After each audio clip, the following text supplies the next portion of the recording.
함께 말씀 보겠습니다. 요한복음 14장 27절의 말씀입니다. 요한복음 14장 27절의 말씀입니다. 우리 한 절 말씀입니다. 우리 다 같이 14장 27절 말씀 같이 읽겠습니다. 평안을 너희에게 끼치노니 곧 나의 평안을 너희에게 주노라. 내가 너희에게 주는 것은 세상이 주는 것과 같지 아니하리라. 너희는 마음에 근심하지도 말고 두려워하지도 말라. 아멘. 이 시간 갈릴리 찬양대 찬양 하나님께 영광 돌리시겠습니다. 아멘. 설날로 많은 분들이 참석 못하셨는데도 아름다운 찬양으로 영광 돌려주셔서 정말 감사합니다. 우리 한번 앞뒤 자분들과 인사하겠습니다. 새해 하나님의 복 많이 받으세요. 인사하겠습니다. 2023년도도 하나님의 복이 모든 동인의 가정들마다 함께하기를 축원합니다.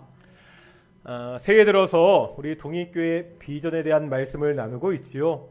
오늘도 지난주에 이어서 이 복음에 대해서 좀 더 살펴보려고 합니다. 요즘 보면 기사에서 연예인들이 공황장애에 걸렸다는 이야기를 많이 볼 수 있습니다. 이름을 들으면 누구나 알 수 있는 그런 연예인들도 많습니다. 사람들을 웃기는 것을 업으로 삼고 있는 이경규 씨나 정영돈 씨 같은 경우 공황장애를 겪었다는 것이 잘 알려져 있습니다. 의외의 연예인도 있습니다. 항상 밝은 모습을 보이는 차태현 씨 같은 경우도 공황장애로 꽤 고생을 했습니다. 공황장애는 특별한 이유 없이요, 갑자기 극단적인 불안을 느끼는 증상입니다. 순간 극도의 공포심을 느끼면서 심장이 터질 것 같다고 합니다. 숨이 차면서 온몸에서 땀이 나기도 합니다. 당장이라도 죽을 것 같은 공포입니다. 한번 공황장애에 걸리면 치료가 쉽지 않습니다. 예전에 섬기던 교회에서 공황장애로 힘들어하는 성도님을 신방한 적이 있었습니다. 이 신방을 받을 정도면 그래도요, 많이 안정된 상태입니다. 처음 공황장애가 왔을 때는 출근도 하지 못했다고 합니다. 엘리베이터만 타도 너무 답답하고 호흡이 막 가빠졌습니다. 외출도 하지 못하고 집에서만 지냈습니다. 꽤 오랫동안 치료도 받고요, 약을 계속해서 먹는 중이었습니다. 물론 이 공황장애는 굉장히 극단적인 경우입니다. 하지만 보면 요즘 사람들이 가장 많이 느끼는, 가장 많이 나타나는 증세가 바로 불안입니다. 그렇지 않습니까? 현재 상황도 불안합니다. 미래를 생각하면 더 불안합니다. 지위가 높거나 낮은 것과 상관이 없습니다. 많이 배운 것과도 상관이 없지요. 돈이 많아도 불안하기는 마찬가지입니다. 사람들이, 특별히 현대인들이 가지는 가장 보편적인 증세가 바로 이 불안입니다. 이런 상황에 있는 우리들에게 오늘 본문에서 예수님은 분명하게 말씀하고 있습니다. 평안을 너희에게 끼치노니 곧 나의 평안을 너희에게 주노라. 예수님이 평안을 주십니다. 이 평안은 세상의 평안과 다릅니다. 잠깐 만족했다가 다시 불안해지는 그런 평안이 아니라는 거지요. 사람이 가지고 있는, 사람이 가질 수밖에 없는 근본적인 불안을 해소하는 평안이기 때문입니다. 그러면 왜 사람은요, 근본적으로 불안할 수밖에 없지요? 올해부터 동인교회가 2023년 성경 통독 클럽을 진행하고 있습니다. 많은 분들이 참여해서 지금까지 잘 따라서 읽고 있습니다. 다만 제가 좀 걱정이 있습니다. 우리가 지금 출애굽기를 읽고 있는데 출애굽기가 끝나면 그 다음이 레위기입니다. 성경 통독을 결심하다가 항상 막히는 책이 레위기입니다. 제사가 어떻고 절기가 어떻고 음식이 어떻고 하는 이야기가 길게 나와 있습니다. 물론 이것들을 하나하나 살펴보면 큰 의미가 있습니다. 그래도 읽는 것이 쉽지 않지요. 이 레위기에서 가장 먼저 나오는 것이 있습니다. 5가지 제사입니다. 번제, 소제, 화목제, 속죄제, 속건제, 이 5가지 제사가 있습니다. 이것들을 하나씩 살펴보는 것도 좋은 공부가 됩니다. 오늘은 그 중에 화목제를 좀 볼 텐데요. 화목제, 화목제사가 뭐지요? 말 그대로 화목하게 하는 제사입니다. 그런데 이 제사가 사람들 사이를 화목하게 하는 제사가 아닙니다. 사람들이 싸웠을 때 그것을 화해시키려고 드리는 제사가 아니라는 거지요. 누구와 누구와의 화목이죠? 하나님과 사람과의 화목을 위한 제사입니다. 그렇다면 어떤 전제가 있습니까? 지금 하나님과 사람 사이가 화목하지 않다는 것입니다. 이것은 심각한 문제입니다. 회사에서 상사와 불화가 있으면 걱정도 많고요, 불안합니다. 학교에서 선배들이랑 사이가 좋지만 않아도 굉장히 어렵습니다. 가정에서 부모와 문제가 있으면 정말로 힘든 것이 현실입니다. 그런데 하나님은요, 사람을 만드신 창조주이십니다. 이 창조주와의 불화는 사람에게 치명적인 불안을 가져오게 됩니다. 사람의 삶이 안정될 수가 없습니다. 왜 사람들에게 이런 문제가 생겼죠? 왜 사람이 하나님과 화목하지 못한 관계가 되었습니까? 우리는 답을 잘 알고 있죠. 뭐 때문에? 사람의 죄 때문입니다. 성경에 보면 죄가 하나님과 사람의 사이를 내었다고 말씀하고 있습니다. 이 죄로 사람은 하나님의 심판을 받았습니다. 영원한 죽음입니다. 창조주 하나님을 떠난 사람이, 하나님의 심판 아래 있는 사람이 평안할 수 없습니다. 그래서 구약의 성도들은 하나님과 화목하고자 화목 제사를 드렸습니다. 그때 어떤 제물을 드렸죠? 소, 양, 염소 같은 동물들을 제물로 드렸습니다. 문제는요, 이러한 제사는 지속적이지 못했습니다. 한 번의 효과가 있었을 뿐입니다. 사람은 또 죄를 짓습니다. 그러면 또 제사를 드려야 됩니다.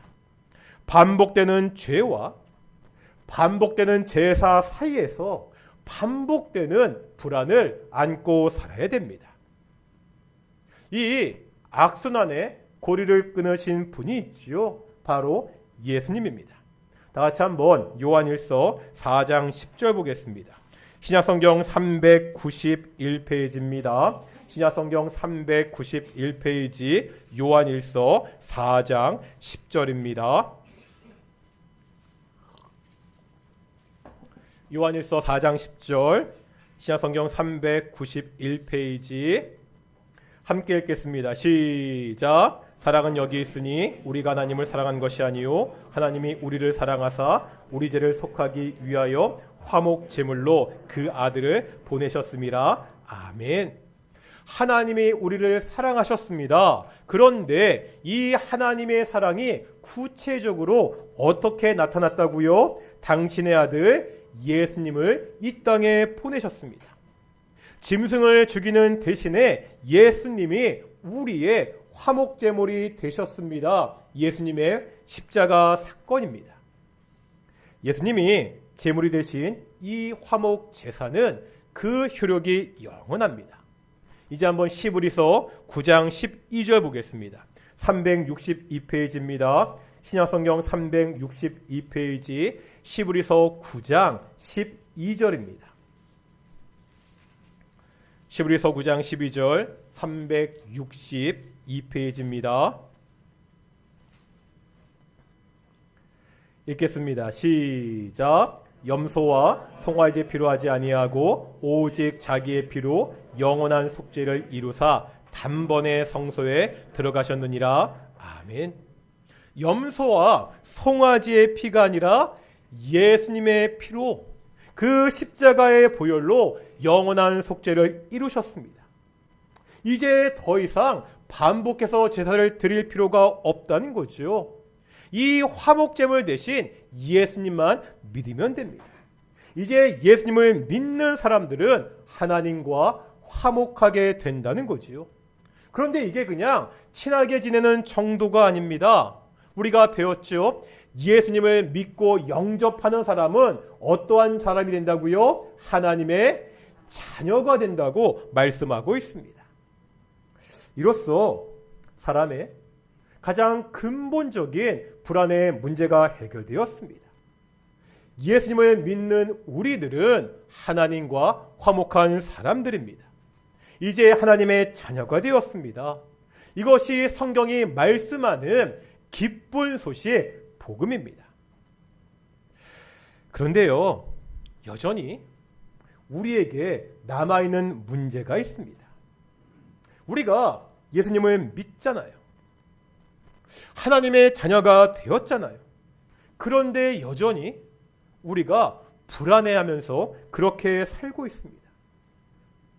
하나님의 자녀가 되었는데도 여전히 걱정과 근심이 있는 것이 우리네 현실입니다. 왜 그렇지요? 우리는 하나님과 화목되었지만 아직 세상은 그렇지 못하기 때문입니다. 세상은 여전히 악의 세력이 힘을 떨치고 있습니다.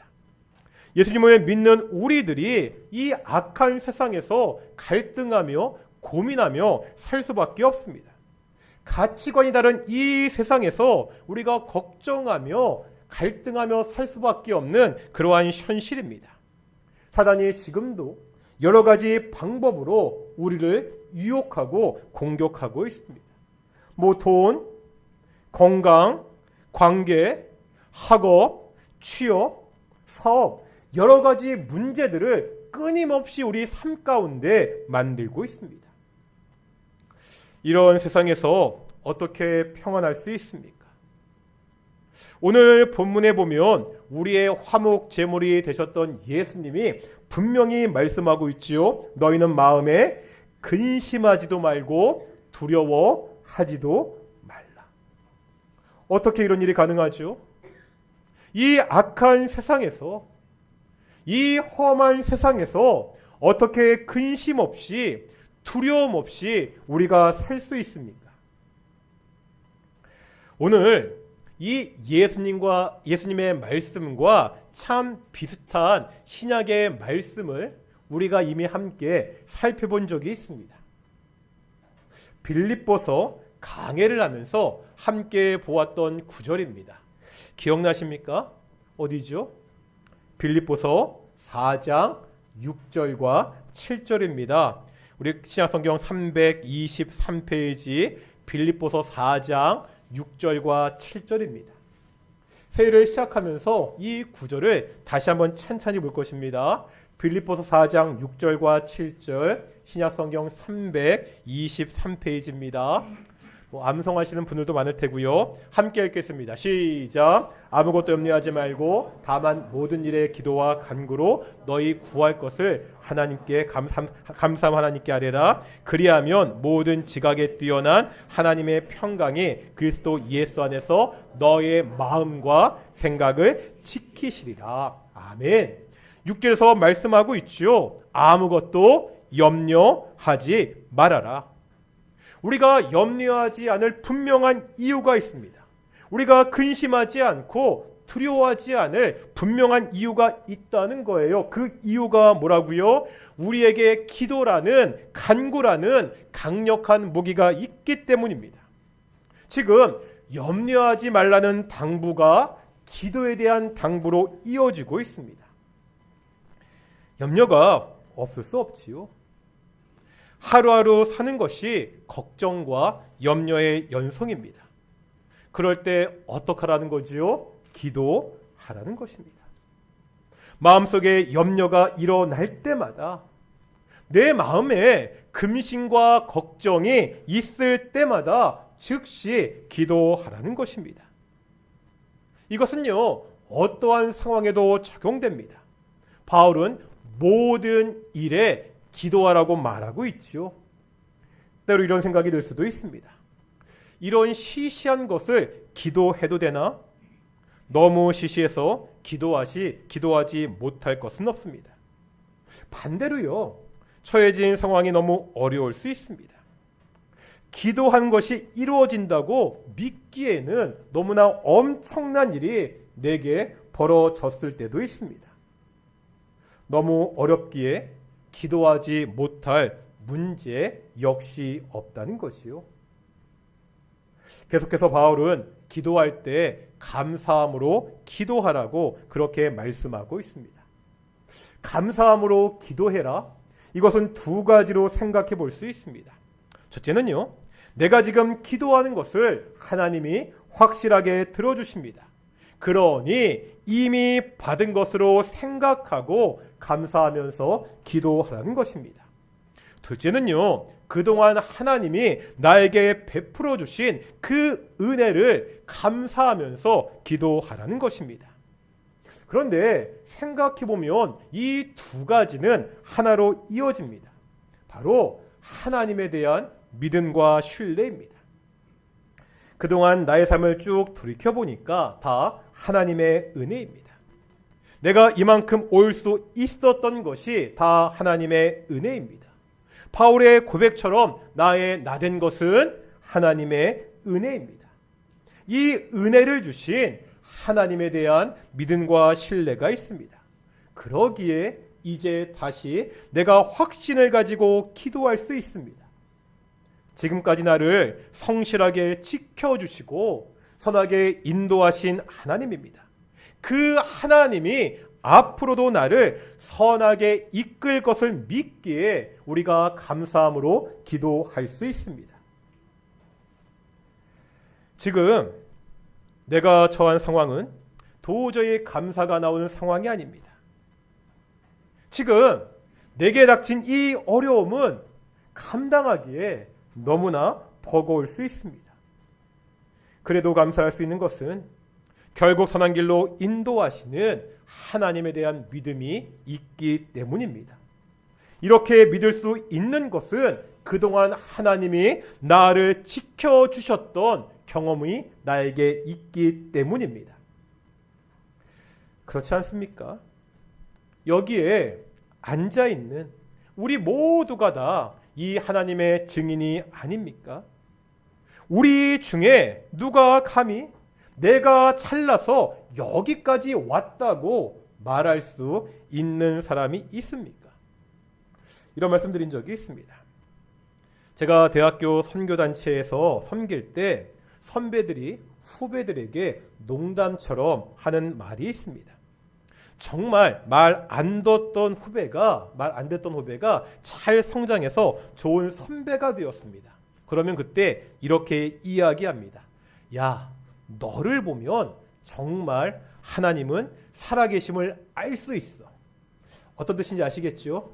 정말 너 같은 인간이 이렇게 좋은 선배가 된 것을 보니까 하나님은 정말로 살아계시다.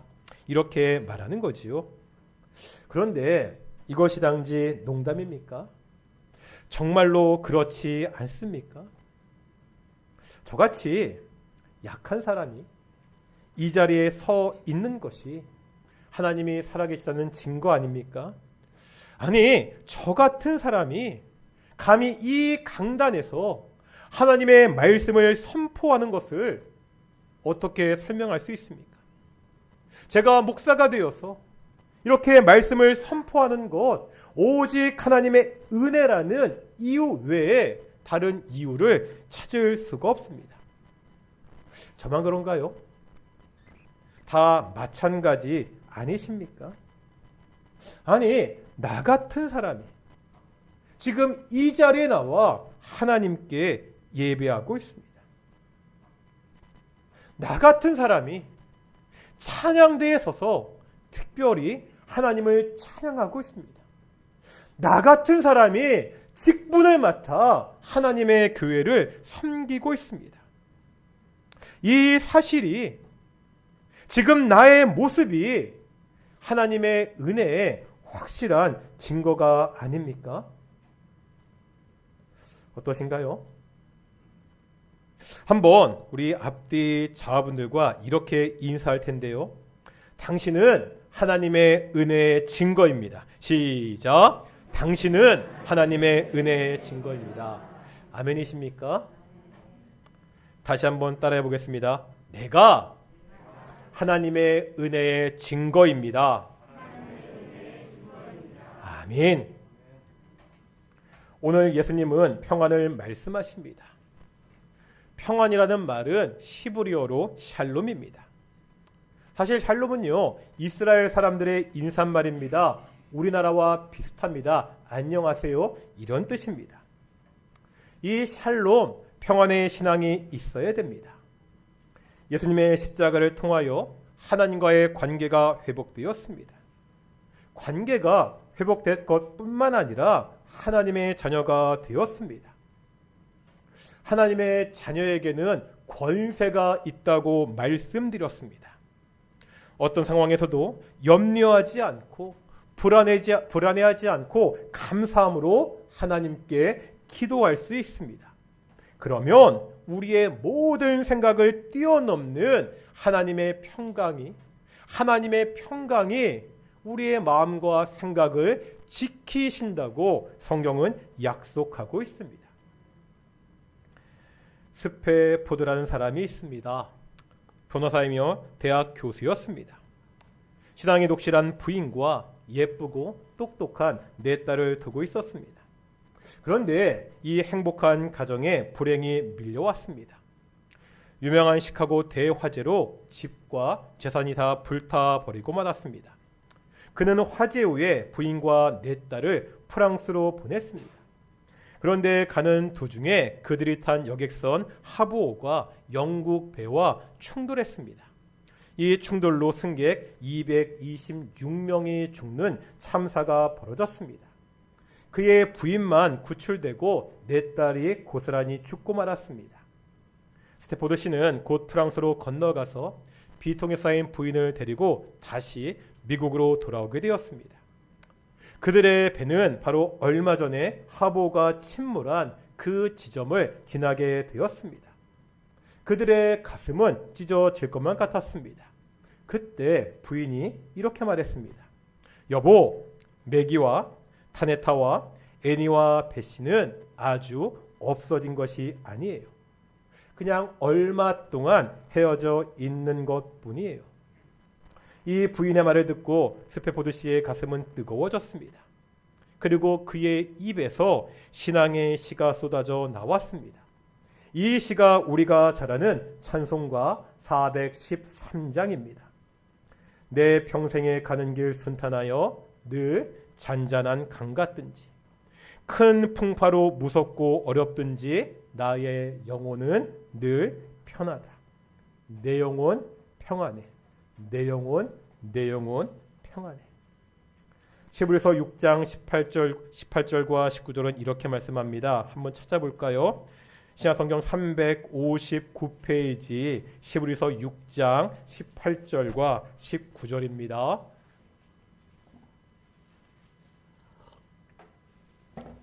히브리서 6장 18절과 19절입니다. 신약성경 359페이지입니다. 제가 성경을 직접 찾아보라고 말씀드리는 것은 성경책을 찾아보시고 그 구절에 체크도 하시고 나중에 이렇게 체크한 구절들이 어렵고 힘들 때 참 도움이 되기 때문에 직접 성경책을 찾아보라고 이렇게 PPT 안 띄우는 거니까요. 꼭 한번 찾아봤으면 좋겠습니다. 함께 6장 18절 19절 읽겠습니다. 시작. 이는 하나님이 거짓말을 하실 수 없는 이 두 가지 변하지 못할 사실로 말미암아 앞에 있는 소망을 얻으려고 피난처를 찾은 우리에게 큰 안위를 받게 하려 하심이라. 우리가 이 소망을 가지고 있는 것은 영혼의 닷 같아서 튼튼하고 견고하여 휘장 안에 들어가나니. 이 구절을 현대인의 성경으로 보겠습니다. 전사님 한번 띄워주시겠습니까?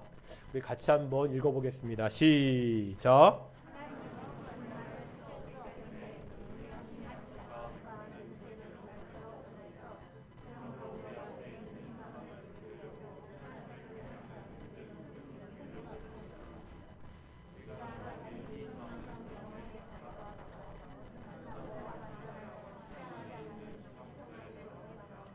아멘.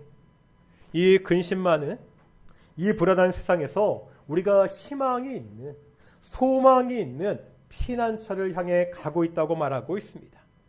우리에게 피난처가 있기 때문에, 그것을 알기 때문에 이 땅 가운데서 큰 용기를 얻을 수 있습니다. 그런데 이 희망은 영혼의 독과 같습니다. 어떠한 풍랑에도 흔들리지 않는 독과 같다고 그렇게 말씀하고 있습니다.